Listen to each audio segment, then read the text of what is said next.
Tonight, justice for Jenny. The custody battle of a woman with Down syndrome is back in a Newport News courtroom, and soon we can learn if Jenny Hatch will be her own guardian and live with the couple she wants to stay with, or be under the guardianship of her mother, which she does not want. All new at 6, 10 on your side's Andy Fox was in court today. Andy, a lot of folks are following this story. Well, listen, many of you have called and emailed us about Jenny Hatch. We've been doing a lot of talking about it, too. Today's hearing was a continuation of hearings in May, and we could find out the decision, as you mentioned, Nicole, tomorrow morning or tomorrow afternoon.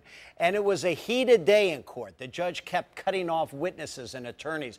Daughter was fighting mother over guardianship, charges of physical abuse, and in the middle of it, a 29-year-old, highly functioning Down syndrome woman who wants control over her own life.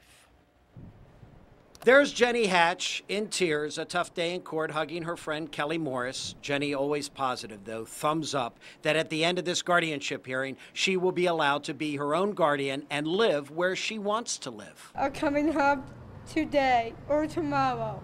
I have enough. Thank you all. When you say coming home, where's home?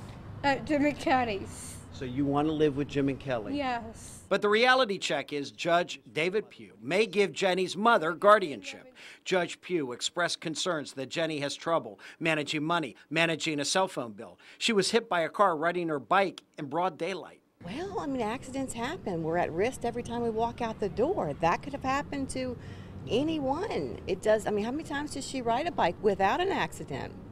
So, I mean, you can't judge because there was an accident that you shroud all this protection.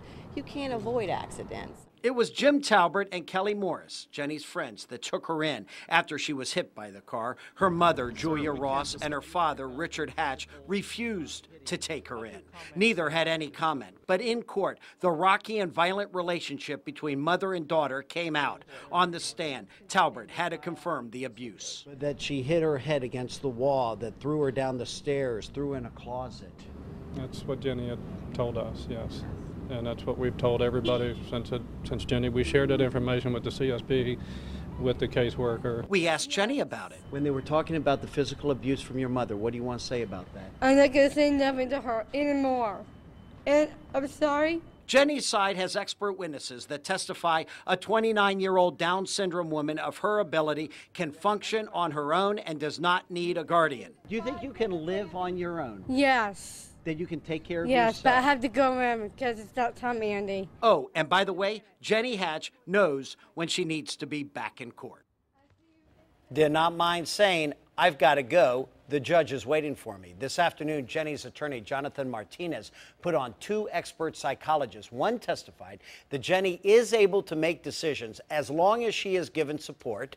Another psychologist testified Jenny has a long history over her life of making decisions properly when she has that support.